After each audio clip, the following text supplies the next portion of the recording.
So, you may be asking yourself, what is a strength anyway?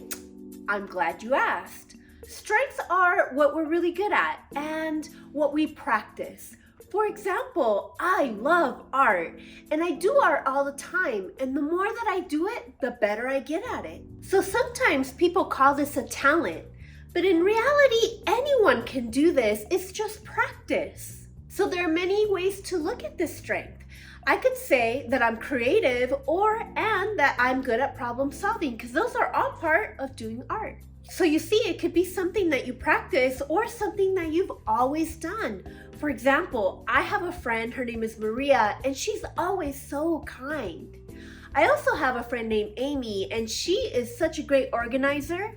And so this is an example of something that you might practice or something that just comes naturally. It can even be something that you're not good at, but you practice and you practice, kind of like math. Ugh, I'm not good at that, but you know what? That's okay. What's that? Speak up. What if you don't have any strengths? We all have strengths, and you're so brave to ask. Remember in the first videos together, we discovered that our brain likes to tell us negative stories. It is telling you one right now, because we all have strengths. Sometimes they're not the traditional ones, but they have the seeds of a strength that we can grow. For example, what if you like hot Cheetos? Maybe that means that you're good at trying new things, or that you're curious or adventurous, or can withstand uncomfortable feelings, or even that you're brave. What if you like to lay around and gaze at the clouds? Maybe you have a good imagination, or maybe you like to take care of yourself by relaxing. You can even be a deep thinker. Take what you do and find the hidden gem of a strength that is hiding there. You can even take something that is negative or people have told you that is negative and turn it into a strength. For example, growing up, people called me stubborn, and I was really good at it. But as I started growing up, I realized that this skill of not giving up and keep on going really helped me in my life, and it helped me to achieve my goals. What I learned is that I had to develop this skill, and that meant that I had to take in feedback. I had to stop and really think about when to use that skill, and that really helped me to turn something negative into a positive. I then learned that the word tenacity meant the same as stubborn, but fancy. Now I use that $1 million word to describe the strength I always had, but that was misunderstood or not used in the right setting.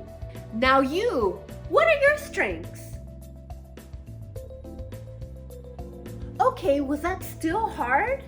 If not, great, you're able to identify your own strengths. Maybe you can help your classmates find their strengths. You see, strengths are like tools in a tool belt, and when we help others find their strengths, then we have a community with many skills. If this was hard, that's okay. Sometimes the things that we really need to help us are the hardest to identify. For those struggling, keep in mind that your strengths may be hiding to you, but they can't be so clear to others. We all need help.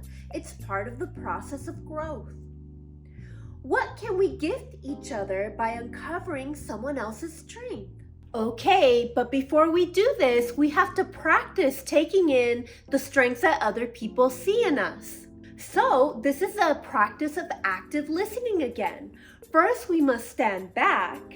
We must not have any negative judgment, and we need to pay attention that we're not going into negative stories. I know, this can be really uncomfortable, but we really need to let in the positive, because that really helps us with our positive self-talk, and it helps us with our self-esteem. Here's a tip. When someone compliments me, instead of just brushing it off, I pretend that the compliment is a slippery fish. Ew, I know, but I try to hold on to it as much as I can before it just slips away. I practice this all day. I think, how long can I hold the slippery fish from 1 to 5? Sometimes I could really hold it for 4 and sometimes 1, and that's okay. It's all practice. Remember, we are building brain muscles, and that takes practice. All right, you ready? Now go!